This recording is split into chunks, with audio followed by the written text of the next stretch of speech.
I start off then I pass it to you. Okay, let's move on to the last part of the session.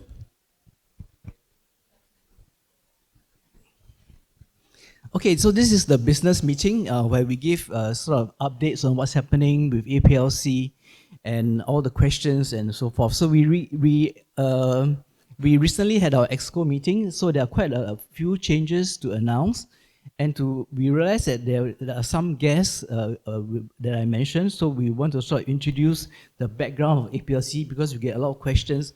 Can I join APLC? Why don't we have other countries? Who are the members? How do you be invited? You know, can a support group come? Can this come and all that? So we've been sort of giving various feedback to that. Okay, so let me just give you a snapshot of where we come from to understand where we are and why we do that. So APLC was sort of conceived about in 2020, and then sort of the first meeting was actually happened like in 2023. So this is only the third meeting. So we are very, very young, and it started as a very small group. Okay, the first meeting was in Bangkok. The second was in Chiang Mai. This is the third meeting. So we realized that being a very small physician-led consortium, funding is very important. Sustainability is very important. So we wanted to make sure that we have a very select key members. And we are also cognizant of the fact that we don't expand too quickly, too fast. So that's why we sort of limit the way we expand. And this is like to take a snapshot from other consortiums where they expanded too quickly, too fast, and have too many people, and then it became unsustainable. So we actually look for quality. Of course, we want to have our mandate, but also maintain that. So our objectives is actually really to improve leukemia, related and related disease in terms of optimizing treatment across the Asia Pac, and also to collaborate with various industry partners and so forth. So we realize that partnership is very important. That's why we feature very prominently our industrial engagement sessions and so forth. In the structure, we have an EXCO member. We elect president and vice president every year. I stay as the sort of the person that I'm hoping to pass it on to somebody who's willing to take over. It's getting very tiring to organize. If anybody wants to take over, please volunteer. And then, of course, the EXCO members are represented by from each of the major countries. It is by invitation only, KOLs. We used to have 2 tiers, but now we just sort of brand name the 1 tier, KOLs, okay? And we have various working groups. We changed CLL to lymphoprolif. After some debate, we took out the term chronic because we don't want it to be, we don't want to be associated with acute lymphoblastic, and we also don't want lymphoblast ALL. Okay, so the direction is that to have a vibrant pool of key growth leaders, and so that we can chart and fulfill our objectives. So the membership, basically, we actually want sort of subject people who are active, who are very passionate, who can contribute actively. And because of our budget and size, as what I mentioned, and so forth, is the ability of us to grow is maybe 5% to 10% at most each year. And we've been growing, been trying to grow. So therefore, we will review each case to request for membership very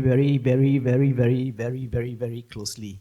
Okay, that's why we cannot have everybody join, and also we also need to realize that there are people whose direction have changed, people who have want to retire, people who have changed directions, people who are inactive due to other commitments and so forth. So for these people, we actually review, and to date 5 inactive members who feel that things have changed.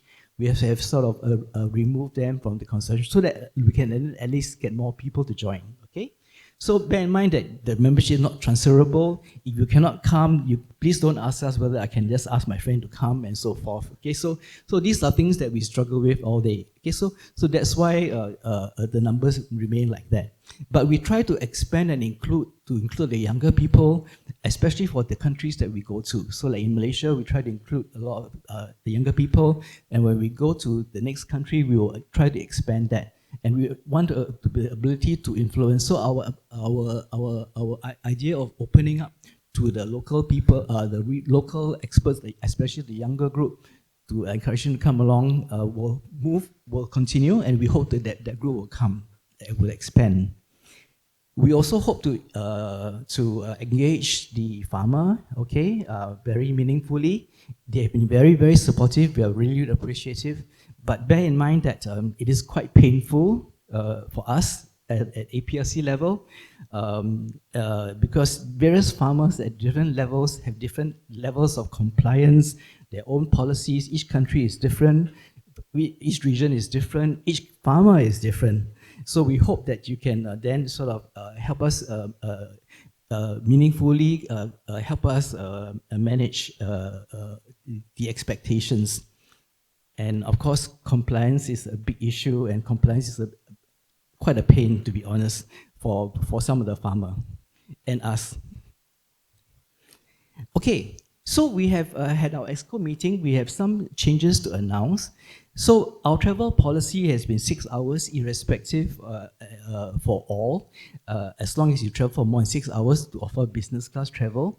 That is probably not going to be viable anymore because as the number comes, it become, and even for AMN, they also have done that. So recently, they went to Japan, then have to go, and then it was very slow and so forth. Anyway, we will follow what AMN has done. There is only for speakers, for chairs, and EXCO members. Okay, so our other members, unfortunately, we will not offer business class. But of course, we are all upgrade. You can upgrade on your own. We will help you do that, whatever it is. We also please appeal for you all to give us an answer early, because many times we've asked and people will say, oh, I'm not sure, wait. But it's very, very painful, especially at the secretariat end, to then keep going, and it's very stressful for us to keep chasing you. So if you do not give us an answer by a certain cutoff date, we will then just not include you in the meeting anymore. Because imagine the amount of hassle that we have to go for to chase that. Okay, so there'll be a cutoff date. For clinical trials, people have asked, can we do clinical trials, can we do ISTs, and so forth. That we mentioned last year is really possible, but it's very complicated because an IST will require us to be the sponsor, and to be a sponsor, we take a lot of legal responsibility. The insurance package, if you buy, is going to be very, very high, and then and so forth. So we are not like AMN, where we have IMF backing us as a legal entity. So what we'll do is that if there are sponsors that are wanting to do trials, we will collaborate with the sponsor. The sponsor will remain the pharmaceutical, or the company will remain the sponsor for the trial, but we'll give various sites and various members, and that way we know which members are very good for which studies, and then we'll just put our APLC name inside, and we'll help you facilitate that. That would be probably the best model. If you want to do an individual IST within the consortium, you can negotiate separately. Each one will then manage your own site, but APLC will not be the overall sponsor for that trial. Okay. In the future directions for the summit meetings for 2026, 2027, what we have now are we call summit meetings, where it's by invitation only, not open to general public. But eventually, we hope to move on to a scientific congress, where it's like ESMO Asia, where it's open for everybody, all comers, all goes, and then and we will hopefully charge a little bit more, like ESMO Asia and arm and a leg, we'll charge. They charge for everything: the air conditioning, your light, and everything like that. Your plug that you do. We will not be that to that extent, but not. And that will probably be in Malaysia. Okay. Then we have some executive, like I mentioned, we have new members. Okay. Some of our existing EXCO members have indicated that they want to retire or move on, and for various reasons here and there. So we are pleased to announce that Eric will be our new EXCO member for Hong Kong. Dr. Yuda will be our new member for Japan. Professor Kim will be the new member. Kim Hee-jae will be the new member for Korea, and Tang Hin will be the new member for Singapore. Okay, and with that also, I thought we removed the backup slide. This is the old slide. Okay, you ignore the one with the tree, okay? Those supposed to be deleted. So we want to thank the outgoing members, Prof. Kong, Kroji, Kim Jin Seok, and Zheng Tang, who are the outgoing members, okay? We put this slide because we weren't sure whether the Japanese will remove or not, but this was also be deleted. We gave you an updated slide, but they didn't remove it. So, okay. Anyway, so for the future plans for 2026 to 2028, okay, so what we hope that we will continue to have more regional guests, okay, and then more updates to the sponsorship package. The Spotlight series this year were very, very, very, very well received, okay, 4 Spotlight sessions, including 1 illegal Spotlight session. I hint again, illegal, so please don't do any illegal Spotlight sessions. Take permission from us even to do any meetings officially, okay? Now, so the next, in 2027, 2028, we are leading up to that big scientific congress, hopefully will be in Kuala Lumpur, okay, and then there'll be more committee and so forth. So these are the Spotlight series, okay, so this year we have advisory board, roundtable discussions, we can have scientific meeting, workshop, master classes, standalone symposium and so forth. Priority will be given for gold tier sponsors. So if more and more people want, we'll give priority to the gold tier. If more than one wants to come, then we'll revert to the various working groups and see what best suits our agenda, and then they will buy for that. It's also possible for more than one sponsor to let's say sponsor a Spotlight series. For example, company ABC and XYZ wants to do a bi-specific workshop, that's fine. Okay, then the next most exciting meeting is going to be next year. Next year will be in Hong Kong, okay, and this will be in November, second week of November, okay, and we also hope to invite quite a large number, up to 100 regional attendees from China and Hong Kong, 100 to 150, so it'll be a very big series. We will expand the Spotlight series. If there are a lot of interest in it, we may have to start earlier, because you noticed yesterday was so packed, I was half dead by the time at dinner. So we may have, like AMN, Asian Malayan Language, we started very similar format, but then they moved such that they start on Friday. So we may have to start on Friday afternoon. That means some of us will fly in on Friday morning or Thursday evening. So try to adjust your schedule. It will depend on what's available. We'll continue to have more tiers and so forth, and then there'll be various partnerships, so forth. Okay, with that, I guess, are there any burning questions before we conclude? I will open this. Okay, no burning questions. Okay, then I'll hand over to my co-chair. Okay, thank you. So you can participate in the meeting all day long. So to move to the final stage, we can announce the close of the meeting. I would like to say thank you all of you to support this meeting. Hopefully we can meet in Hong Kong next year. So hopefully they have our society or the APLC become stronger and larger, and recruit many new members, new participate attendance for this meeting.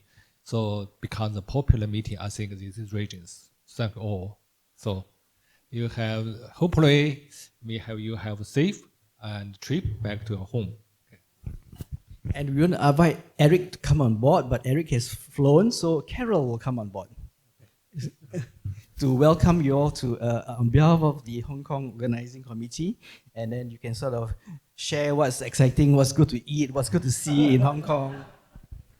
Thank you, Prof. Kaur, and thank you, Prof. Wang. So this is Carol from Hong Kong.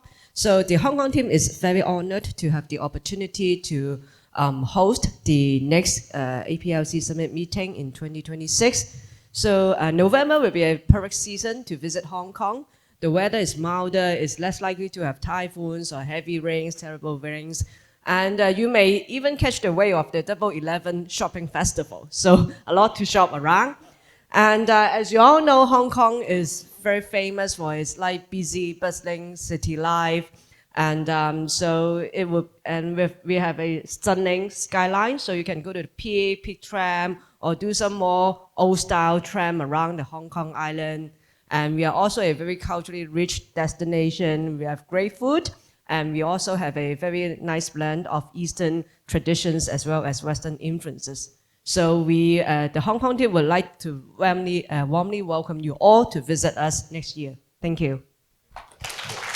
Don't go, because the closing video and you all need to do a survey. Survey is very important for us, okay? Hong Kong is not cheap, so anyway, bring more money. Good morning, everyone. As we draw the curtain on this remarkable journey, let's take a moment to breathe in the inspiration, the connections, and the unwavering spirit that defined this gathering. From thought-provoking sessions to shared discoveries, this event wasn't just an occasion. It was a collective achievement. But none of it would have been possible without you who stood behind it all. To our invited guests, participants, and industry partners, thank you. Now, let's shine the spotlight on our generous sponsors.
Okay, thank you. Please vote.